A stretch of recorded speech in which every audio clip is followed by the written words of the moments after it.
Meus irmãos, vamos abrir a palavra do Senhor no Evangelho de João, capítulo de número 4, e leamos os versos 25 ao 42. Nos diz assim, irmãos, a palavra do Senhor. Eu sei, respondeu a mulher, que há de vir o Messias, chamado Cristo. Quando ele vier, nos anunciará todas as coisas. Disse-lhe Jesus, eu o sou, eu que falo contigo. Neste ponto chegaram os seus discípulos e se admiraram de que estivesse falando com uma mulher. Todavia, nenhum lhe disse, que perguntas, ou por que falas com ela? Quanto à mulher, deixou o seu cântaro, foi à cidade e disse àqueles homens, vinde comigo e vede um homem que me disse tudo quanto tenho feito. Será este, porventura, o Cristo? Saíram, pois, da cidade e vieram ter com ele. Nesse interim, os discípulos lhe rogavam, dizendo, mestre, come. Mas ele lhes disse, uma comida tenho para comer, que vós não conheceis. Diziam então os discípulos uns aos outros, ter-lhe-ia porventura alguém trazido o que comer? Disse-lhe Jesus, a minha comida consiste em fazer a vontade daquele que me enviou e realizar a sua obra. Não dizeis vós que ainda há 4 meses até a ceifa? Eu, porém, vos digo, erguei os olhos e vede os campos, pois já branquejam para a ceifa. O ceifeiro recebe desde já a recompensa e entesoura o seu fruto para a vida eterna. E dessarte se alguém tanto o semeador como o ceifeiro. Pois no caso é verdadeiro o ditado, um é o semeador e outro é o ceifeiro. Eu vos enviei para ceifar o que não semeastes. Outros trabalharam e vós entrastes no seu trabalho. Muitos samaritanos daquela cidade creram nele, em virtude do testemunho da mulher que anunciara. Ele me disse tudo quanto tenho feito. Vindo, pois, os homens samaritanos ter com Jesus, pediam-lhe que permanecesse com ele. E ele ficou ali 2 dias. Muitos outros creram nele por causa da sua palavra. E diziam à mulher, já agora não é pelo que disseste que nós cremos, mas porque nós mesmos temos ouvido e sabemos que este é verdadeiramente o Salvador do mundo. Oremos ao Senhor, irmãos. Senhor nosso Deus e nosso Pai, nos colocamos mais uma vez diante da Tua presença em oração, fazendo em nome de Jesus Cristo, nosso eterno Salvador, o Senhor das nossas vidas, aquele que nos formou, aquele que nos sustenta, aquele que nos deu nova vida, aquele que nos regenerou e aquele que nos reúne como povo da sua aliança, para nesta manhã prestarmos culto a Ti, Senhor. Nós te pedimos porque sabemos que o Senhor conhece os nossos corações, as nossas necessidades, as nossas fraquezas. O Senhor conhece todo o nosso ser e sabe no que nós precisamos ser aperfeiçoados. O Senhor conhece as áreas das nossas vidas, as quais precisam ser transformadas e santificadas pelo Teu Espírito, por meio da Tua palavra. Que nesse momento o Senhor venha ao encontro das nossas necessidades e nos atinja, Senhor, atinja os nossos corações, falando profundamente a cada um de nós, nos tocando com a Tua palavra e nos despertando para a realidade do Teu reino, nos despertando para um compromisso mais vigoroso e mais profundo com a pregação do Evangelho do Reino. Abençoa nossas vidas, desperta-nos nesta manhã, é o que nós te pedimos, confiados nos méritos de Cristo e agradecemos agora e sempre. Amém. Irmãos, a encarnação, ela é a manifestação da grande obra de Deus nesse mundo. E nesse mundo perdido, que se encontra em grandes trevas. Revelando a condição da humanidade e a sua incredulidade e rebelião a Deus. É desta forma que João se expressa no começo do seu Evangelho, escrito com um propósito, dito lá no capítulo de número 20, versículo 31, que diz, estes, porém, ou seja, esses relatos a respeito daquilo que Cristo fez, dos sinais que comprovaram e evidenciaram a messianidade de Jesus Cristo, João diz então: estes, porém, foram registrados para que creais que Jesus é o Cristo, o Filho de Deus, e para que, crendo, tenhais vida em seu nome.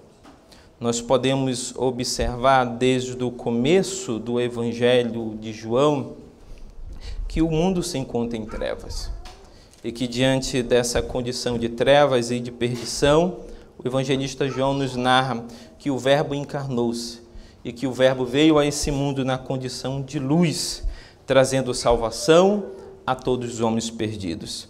E desde o começo do Evangelho de João, João deixa muito claro que a vinda de Jesus Cristo a esse mundo seria exatamente para os seus, mas os seus o rejeitaram. Mas a todos aqueles que o receberam, foi-lhes dado o poder de serem feitos filhos de Deus. E o que nós percebemos, irmão, no relato desse capítulo que nós acabamos de ler, é como a luz de Cristo, ela pôde invadir as trevas desse mundo e trazer salvação a pessoas que dantes se encontravam em trevas e estavam fora do povo da aliança. O exemplo que nós temos aqui é da conversão dessa mulher, essa mulher anônima, que nem recebe nome no texto, chamada a mulher samaritana, e dos habitantes da cidade de Sicar, daqueles samaritanos que tiveram a oportunidade de conhecer verdadeiramente a luz que havia em Cristo e de serem profundamente transformados por meio desta luz. Irmãos, a exemplo dessa mulher, a exemplo das palavras de Cristo dito aos seus discípulos quando falou a respeito da ceifa, nós devemos testemunhar de Jesus a todas as pessoas e em qualquer circunstância. Repetindo, nós devemos, é nosso dever, testemunhar de Cristo Jesus a todas as pessoas e em qualquer circunstância. E nós veremos nesta manhã 3 razões porque nós devemos dar testemunhos de Jesus a todas as pessoas em qualquer circunstância.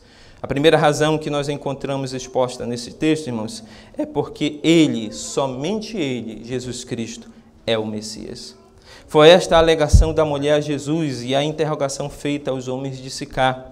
Ela disse então no versículo 25, eu sei, respondeu a mulher, que há de vir o Messias, chamado Cristo. No versículo 29 ela diz, será esse porventura o Cristo? O contexto da fala de Jesus e da mulher samaritana, irmãos, nesse texto que acabamos de ler, esses versículos 25 e 29, diz respeito à grande controvérsia que existia entre os judeus e os samaritanos naquela época. Ou seja, a controvérsia a respeito do lugar em que Deus deveria ser adorado segundo a lei de Moisés. E havia 2 posicionamentos com relação a isto. Havia posicionamentos dos samaritanos que entendiam que Deus deveria ser adorado no local onde, primeiramente, o seu pai na fé, Abraão, adorou ao Senhor, ou seja, no Monte Gerizim. E havia a posição dos judeus que entendiam que Deus deveria ser adorado no Monte Sião, na cidade de Jerusalém, porque lá estava o templo, lá estava posta a Arca da Aliança. E essa era uma controvérsia, um debate que existia entre os judeus e os samaritanos que estendeu-se por muitos séculos e séculos na história do povo hebreu. E Jesus replica à samaritana, afirmando: está chegando a hora quando a questão não será aonde Deus é adorado, mas como isso acontece. Embora Jesus reconheça que a salvação vem dos judeus, aproxima-se a hora, e a hora é agora, em que a verdadeira adoração ao Pai se dará em espírito e em verdade. A resposta indica uma nova era e uma estrutura nova de adoração. A hora chegou. Isso leva naturalmente, irmãos, à grande questão sobre a figura da prometida nova era, que é o Messias. Ela então comenta sobre o Messias que explicará tudo para nós, diz ela. Diante dessa afirmação, Jesus responde dizendo simplesmente: eu sou eu que falo contigo. É muito profundo o significado das palavras de Jesus à mulher samaritana. Jesus afirma que o Messias é o doador da vida eterna por meio do Espírito Santo, quando afirma que ele é a água viva e quem beber da água que ele dá nunca mais terá sede. Pelo contrário, a água que ele lhe der jorrará como uma fonte para a vida eterna. O Antigo Testamento, irmãos, é o pano de fundo para essa expressão encontrada no Evangelho de João, que possui um sentido metafórico. Em Jeremias, capítulo de número 2, versículo 13, Javé censura os judeus desobedientes pelo fato de rejeitarem a ele o manancial de águas vivas. Os profetas olharam para frente, para um tempo quando correrão de Jerusalém águas vivas, Ezequiel 47, 9 e Zacarias 14, 8. A metáfora do Antigo Testamento fala do conhecimento de Deus e de sua graça que provê purificação, vida espiritual e poder transformador do Espírito.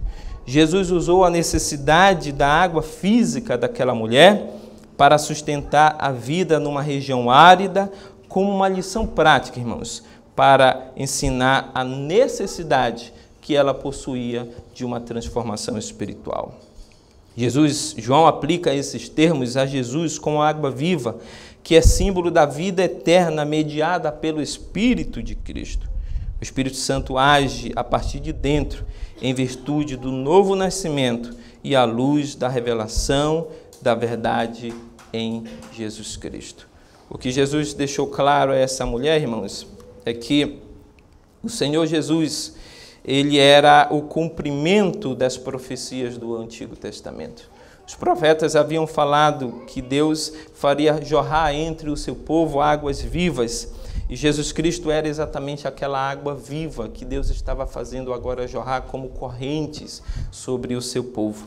E que, por meio dessas águas, a vida eterna estava sendo concedida àqueles homens. O apóstolo João está afirmando que Jesus é o Messias e que na vinda se cumpre as palavras dos profetas. Como disse em Isaías, no capítulo 44, versos 3 a 4, quando ele diz: porque derramarei água sobre o sedento e torrentes sobre a terra seca. Derramarei o meu espírito sobre a tua posteridade e a minha bênção sobre os teus descendentes. E brotarão como erva, como salgueiros junto às correntes das águas. O profeta Ezequiel, também no capítulo 36, versos 25 a 27, diz: então aspergirei água pura sobre vós, e ficareis purificados de todas as vossas imundícias, e de todos os vossos ídolos vos purificarei. Dar-vos-eis coração novo, e porei dentro de vós espírito novo.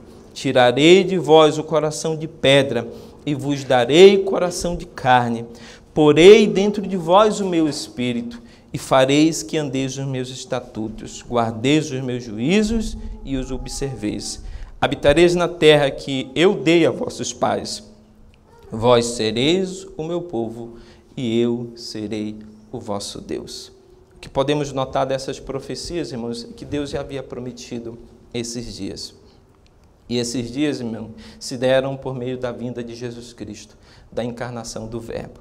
A água viva era Jesus Cristo, ao qual Jesus mencionou nesse texto, e como já foi pregado na semana passada. E essa vida eterna que Jesus Cristo trouxe àqueles que puderam experimentar dessa água viva, é uma vida que nos é trazida por meio do Espírito Santo. O Espírito Santo que nos regenera, é o Espírito Santo que nos purifica, é o Espírito Santo que abre os nossos olhos espirituais para que vejamos a grande salvação que há em Jesus Cristo. É o Espírito Santo, irmãos, que nos faz experimentar a grande transformação de Deus em nossas vidas, quem provoca em nós o novo nascimento. É o Espírito Santo que, por meio da sua palavra, nos santifica, nos tornando mais e mais semelhantes a Cristo Jesus e nos tornando parecidos com o nosso Mestre. O que João nos dá a certeza nesse texto, falando a respeito do diálogo de Jesus com aquela samaritana, é que ele era o cumprimento das profecias. Ele era aquela água viva que os profetas haviam mencionado.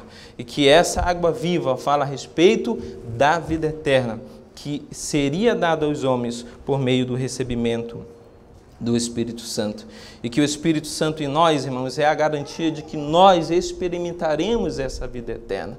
E essa experiência da vida eterna, que não é apenas uma experiência do porvir, porque às vezes quando nós imaginamos a respeito da vida eterna, nós imaginamos que quando João fala da vida eterna, ele está falando de um evento futuro, de um evento escatológico, de um evento que se dará numa era muito distante da nossa, um evento que se dará após a vinda de Cristo Jesus, quando nós seremos transformados e nós receberemos um corpo glorificado e estaremos diante do Senhor por toda a eternidade, de que ali nós receberemos a vida eterna. De fato, a Bíblia fala a respeito disso.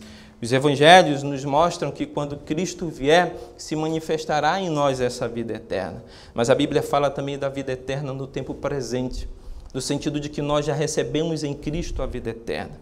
Nós receberemos a vida eterna quando Cristo se manifestar, mas nós já recebemos a vida eterna porque bebemos e experimentamos da água da vida. Porque nós recebemos o Espírito Santo que nos regenerou, que nos transformou e que nos santifica, que nos deu o verdadeiro conhecimento de quem é Cristo e que nos faz experimentar no tempo presente, mesmo em meio a grandes sofrimentos, aflições e perseguições nesse mundo, nos faz experimentar o antigozo da vida eterna que nós receberemos quando Cristo se manifestar em glória.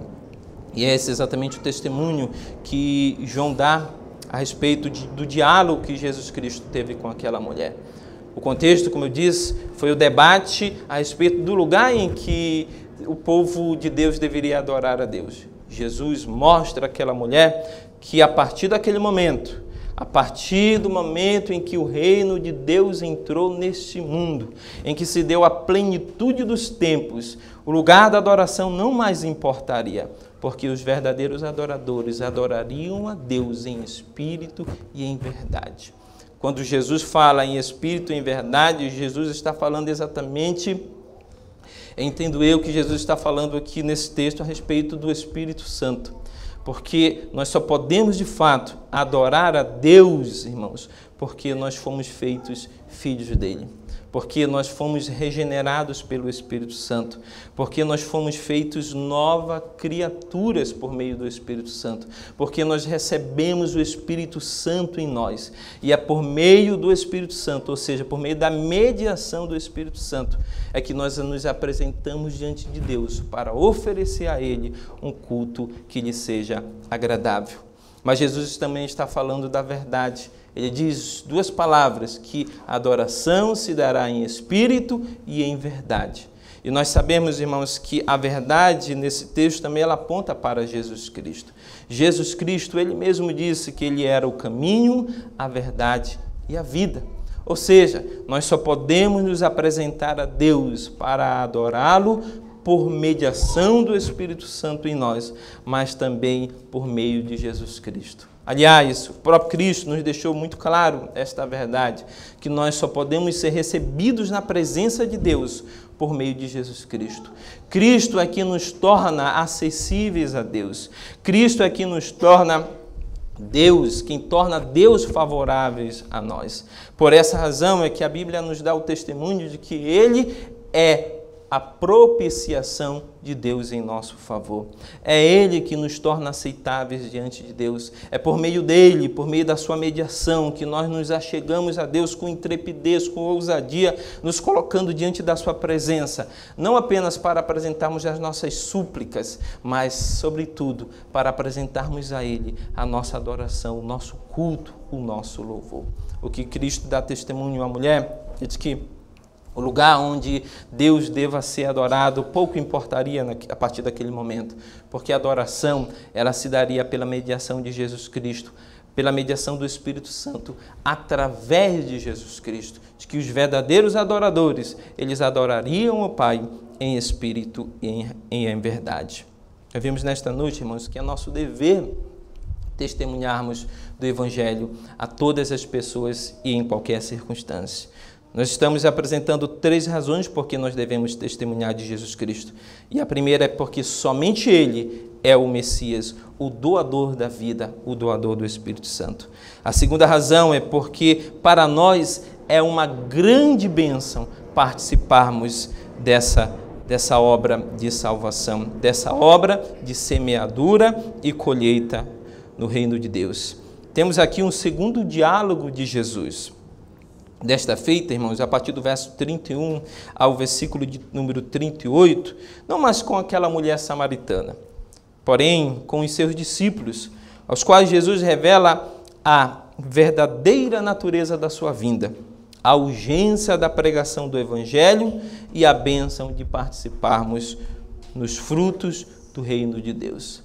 Nesse diálogo, o primeiro diálogo de Jesus, que havia sido feito com aquela mulher, a mulher samaritana, Jesus mostra quem ele era, dizendo que ele era o Messias, o doador da vida, e que somente por meio dele, pela mediação do Espírito, os homens poderiam adorar a Deus e oferecer a ele um culto que lhe fosse aceitável. Agora, nesse outro contexto, do diálogo de Jesus com os seus discípulos, Jesus apresenta aos seus discípulos a verdadeira natureza da sua vinda, por que ele veio a este mundo. Ele apresenta a urgente necessidade de pregarmos o Evangelho às almas perdidas. E ele nos apresenta, então, as grandes bênçãos, irmãos, de nós sermos participantes nos frutos do seu reino.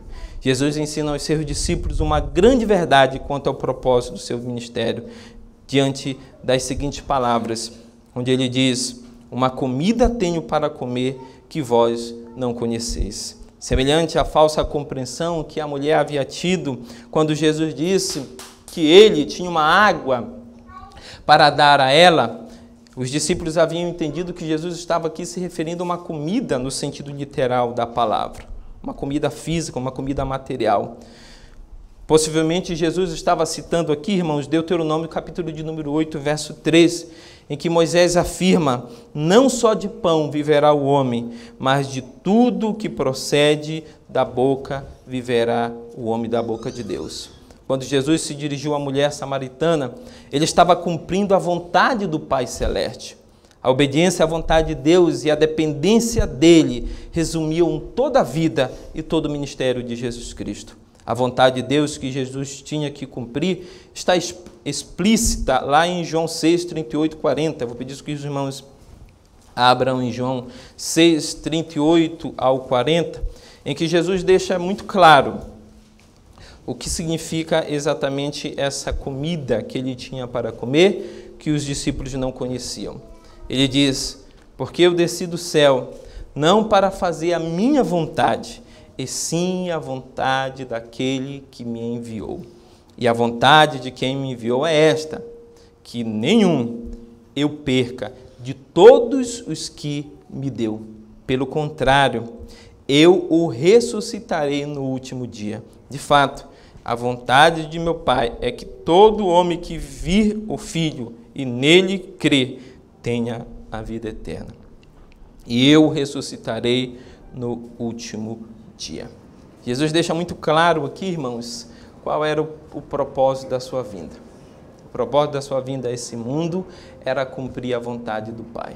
E quando ele fala dessa comida que ele tinha para comer, que os discípulos não conheciam, era exatamente essa: cumprir a vontade do Pai, que era exatamente reunir um povo a qual Deus já havia eleito na eternidade. Um povo eleito que seria salvo exatamente por meio do sacrifício do seu próprio Filho, por meio da morte, do sofrimento, da ressurreição e da ascensão de Jesus Cristo. Esse povo seria separado, esse povo seria feito propriedade de Deus.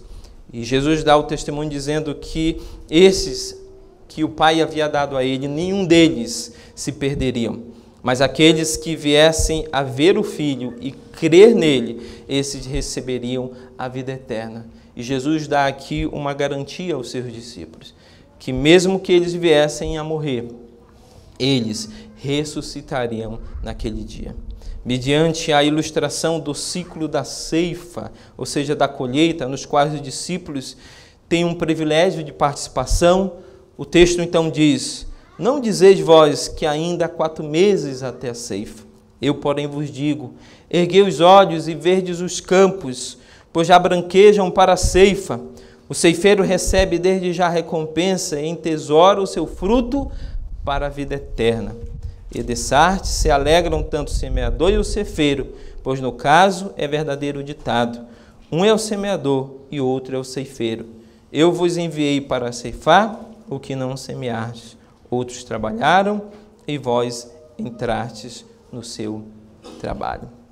Com essas palavras, Jesus, de certa forma, antecipa a sua própria morte, como análogo a uma semeadura.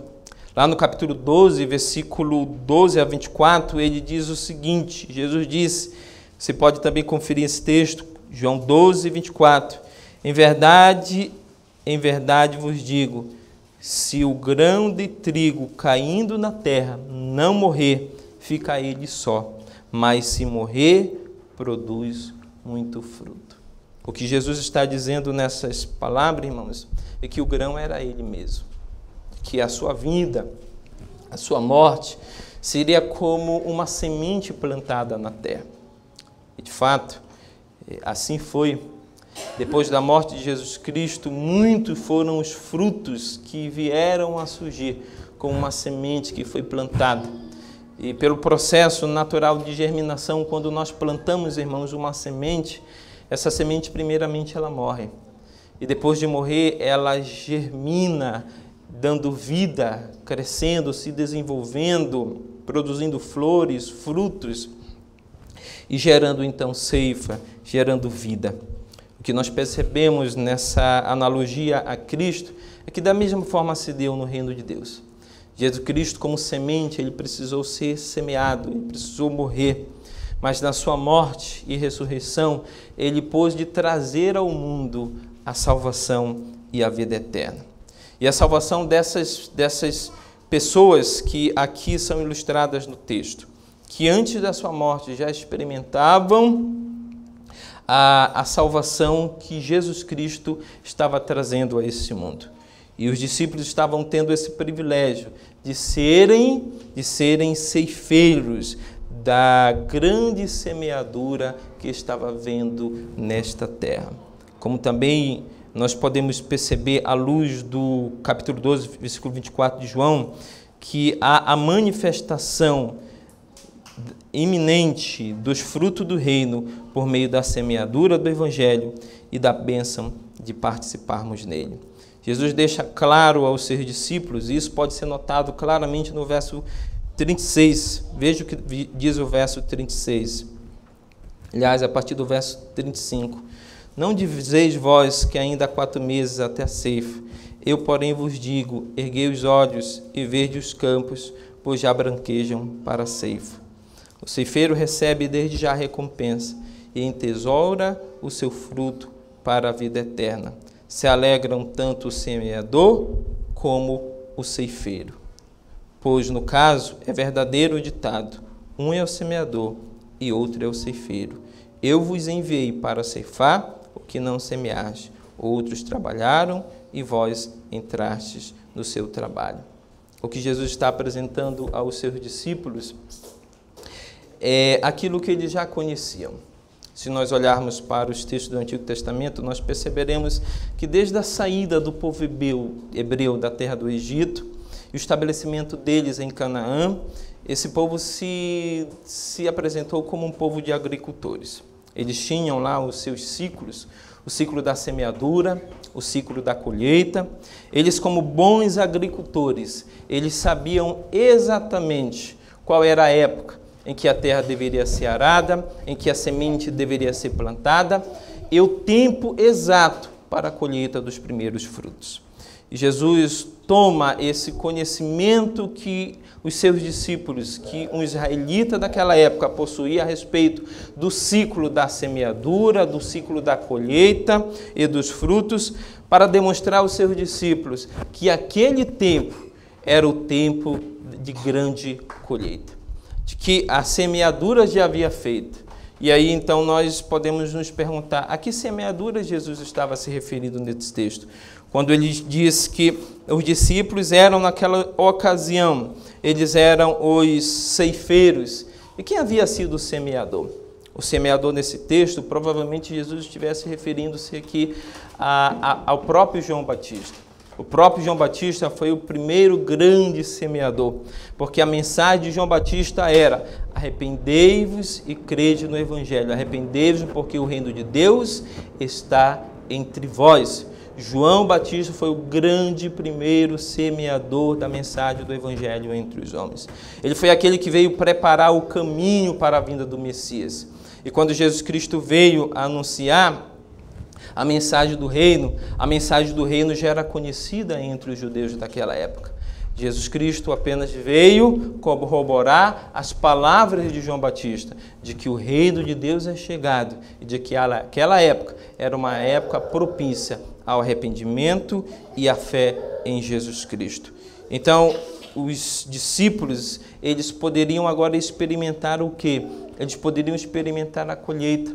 A colheita de quê? Dos frutos de uma semente que havia sido semeado anteriormente por outras pessoas. Talvez Jesus estivesse se referindo aqui a João Batista, ou a ele mesmo, porque no diálogo com a mulher, o que nós percebemos é que Jesus lançou sobre o coração daquela mulher a semente do Evangelho. Jesus testificou àquela mulher quem ele realmente era, dizendo que ele era o Messias, que ele era a fonte da vida eterna, que ele era o doador da vida. E a semente estava posta. E Jesus então diz aos seus discípulos, convidando eles então a aceitar o convite de serem agora ceifeiros, de colherem aquilo que eles não haviam plantado. E o texto nos mostra, irmãos, que o versículo 36, especificamente, diz o seguinte: o ceifeiro, ou seja, o colhedor, recebe desde já a recompensa e entesoura o seu fruto para a vida eterna. Qual eram exatamente esses frutos que os discípulos estariam colhendo? Como uma recompensa a eles, pelo trabalho de ceifeiros, de colhedores, de um fruto que eles não haviam nem sequer semeado.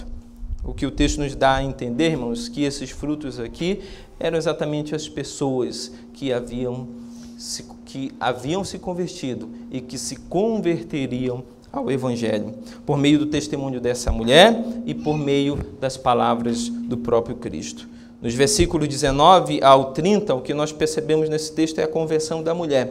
Fruto de quê? Da semeadura de Cristo. Mas já, a partir dos versos 39 ao 42, nós perceberemos aqui uma outra colheita. Os discípulos experimentarão e verão diante dos seus olhos a colheita dos frutos de uma semente que foi plantada por Cristo Jesus e que eles estavam tendo o privilégio de participar, de que a bênção que eles poderiam desfrutar é de serem participantes da colheita desses frutos no reino de Deus. Irmãos, nós temos o dever de testemunhar de Jesus Cristo a todas as pessoas e em qualquer circunstância. A primeira razão porque nós devemos testemunhar de Jesus é porque Ele é o Messias. A segunda razão é porque é uma grande bênção para nós vermos os frutos, ou seja, as almas convertidas por meio da semeadura do Evangelho. E uma terceira razão porque nós devemos testemunhar de Cristo Jesus, irmãos, é porque a salvação, ela vem pelo ouvir a palavra de Deus. Ou seja, a última cena de Jesus em Sicar, descrita a partir do verso 39 ao 42, descrita por João, relaciona o testemunho da mulher samaritana e as palavras de Cristo, a numerosa salvação entre os samaritanos, que em contraste com a incredulidade dos escribas, dos fariseus e saduceus e doutores da lei, creram em Cristo, sem os grandes sinais que evidenciavam que Jesus era o Messias, o Filho de Deus. Veja o que diz o verso 39 em diante, irmãos. Muitos samaritanos naquela cidade creram nele, em virtude do testemunho da mulher que anunciara: ele me disse tudo quanto tenho feito. Vindo, pois, os samaritanos ter com Jesus, pediam-lhe que permanecesse com eles. E ele ficou ali 2 dias. Muitos outros creram nele por causa da sua palavra, e diziam à mulher: já agora não é pelo que disseste que nós cremos, mas porque nós mesmos temos ouvido e sabemos que este é verdadeiramente o Salvador do mundo.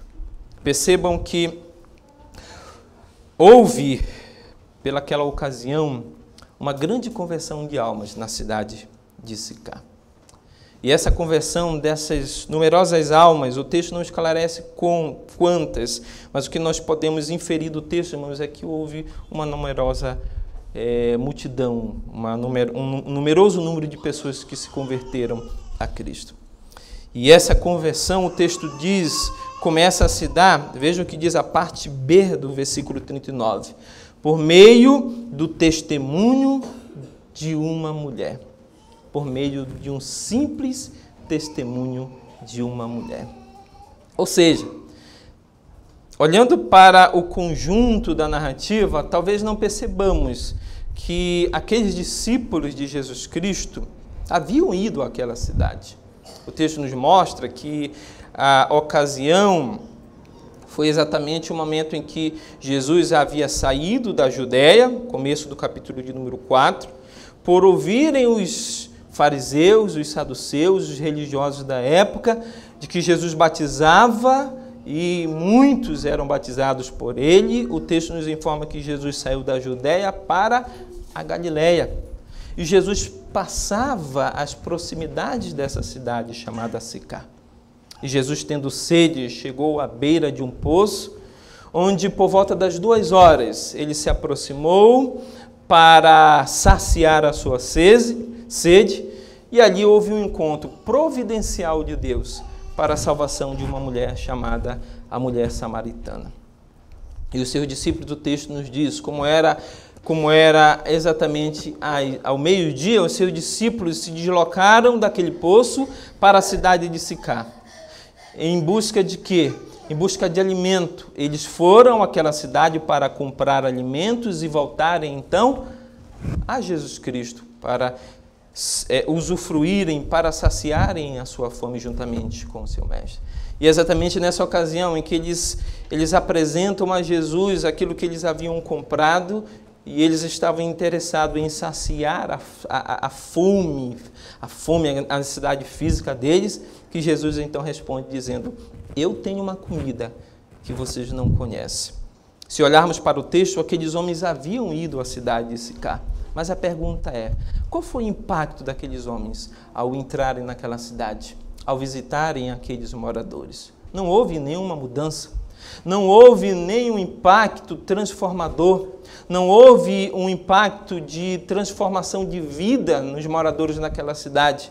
É como se eles tivessem simplesmente entrado e saído e nada tivesse acontecido. De fato, assim foi. E o texto nos mostra um grande contraste aqui, irmãos.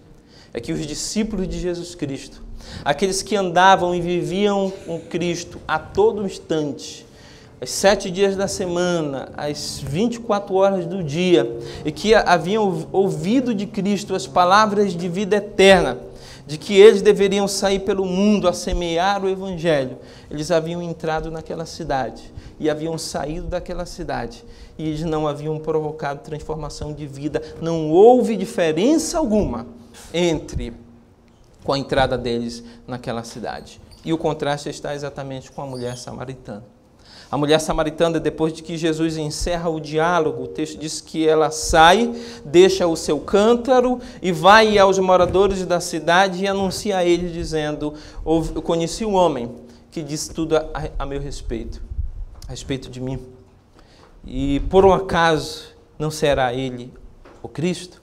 O texto nos diz que em virtude do testemunho dessa mulher, eles se dirigiram a Cristo. Versículo 40.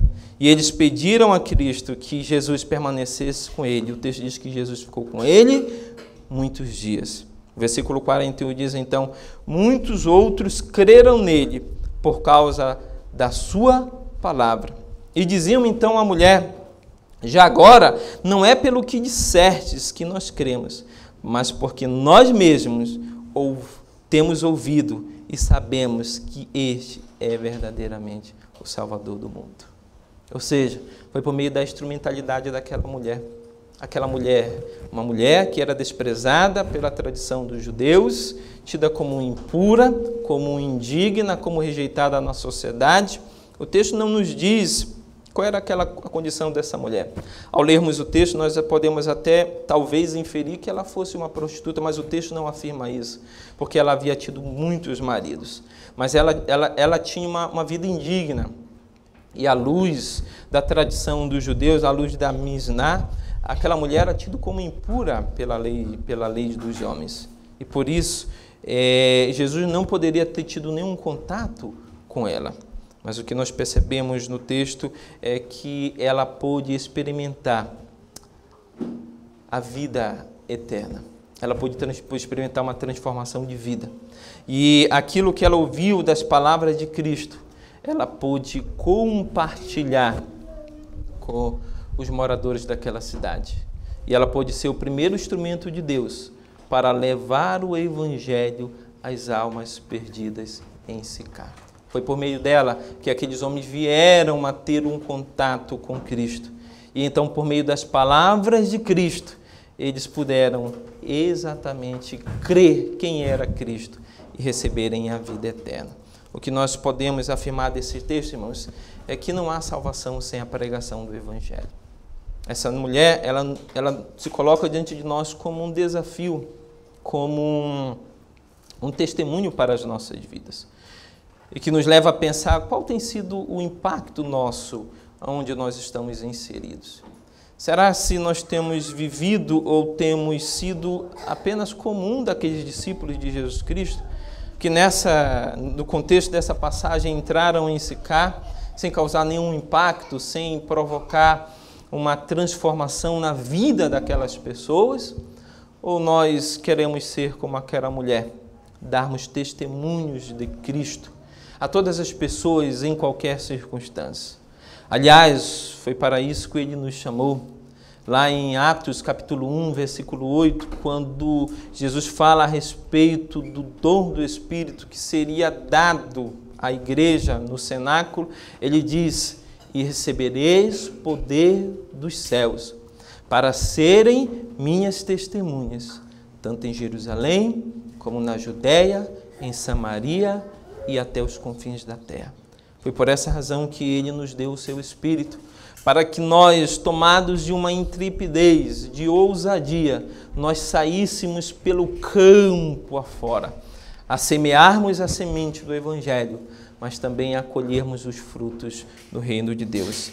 E esta mulher, irmãos, ela se coloca como um exemplo para nós e nos desperta ao compromisso que nós devemos ter em sermos bons semeadores e ceifeiros no reino de Deus. O texto, então, termina dizendo que aqueles samaritanos, diante do testemunho da mulher e diante das palavras de Cristo, eles creram em Cristo. Irmãos, é impressionante, talvez não apreendamos o sentido, a riqueza profunda das palavras que aqueles samaritanos puderam dar a respeito de Cristo, quando eles disseram: verdadeiramente, esse homem é o Salvador do mundo. Essas palavras são profundas, irmãos. Para nós que vivemos no século XXI, 2018, na cidade de São Paulo, e que estamos completamente distantes, num grande abismo cultural, social, num abismo temporal, geográfico, daquela época em que se deram esses eventos, em que João testemunhou por meio do seu evangelho as palavras de Cristo e a conversão daquelas pessoas. Talvez em razão disso não tenhamos a apreensão correta do que significou esse testemunho, essa afirmação daqueles samaritanos que disseram que Jesus, verdadeiramente, ele era o Salvador do mundo.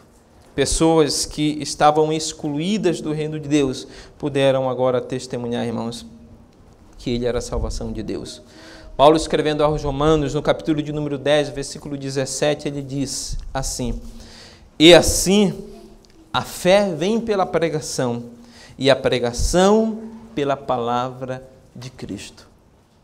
A terceira razão por que nós devemos testemunhar de Cristo a todas as pessoas, e em qualquer circunstância, irmãos, é que essas pessoas não serão salvas. Elas não experimentarão a fonte da água da vida. Elas não receberão o Espírito doador de vida. Elas não receberão a vida eterna, a esperança e a certeza da vida eterna, se nós não pregarmos o Evangelho a essas pessoas. O apóstolo Paulo diz que a pregação, que a fé vem pela pregação e a pregação pela palavra de Cristo. Concluindo então, irmãos, nós temos 3 razões por que nós devemos testemunhar de Cristo. A primeira é porque somente Ele, somente Jesus é o Messias. Somente Ele é o doador do Espírito Santo. Somente Ele é o doador da vida. Somente Ele nos torna capazes de sermos, por meio dele mesmo, por meio do Espírito o qual nós recebemos, de sermos adoradores diante de Deus. A segunda razão é que é para nós uma grande bênção, irmãos, participarmos tanto da semeadura como da colheita dos frutos do reino de Deus. E a terceira razão é porque a salvação só poderá ser experimentada pelos homens por meio da pregação do Evangelho. Devemos então, irmãos, com urgência pregar o único Messias Salvador, pois para nós, seus discípulos, isso é um grande privilégio e bênção, bem como o nosso dever. Que Deus nos desperte para a grande realidade do seu reino entre nós, para um compromisso mais verdadeiro e intenso com a bênção da mensagem do reino dos céus, que é: arrependei-vos e credes no Evangelho para a salvação e para a vida eterna. Que Deus em Cristo, então, nos abençoe.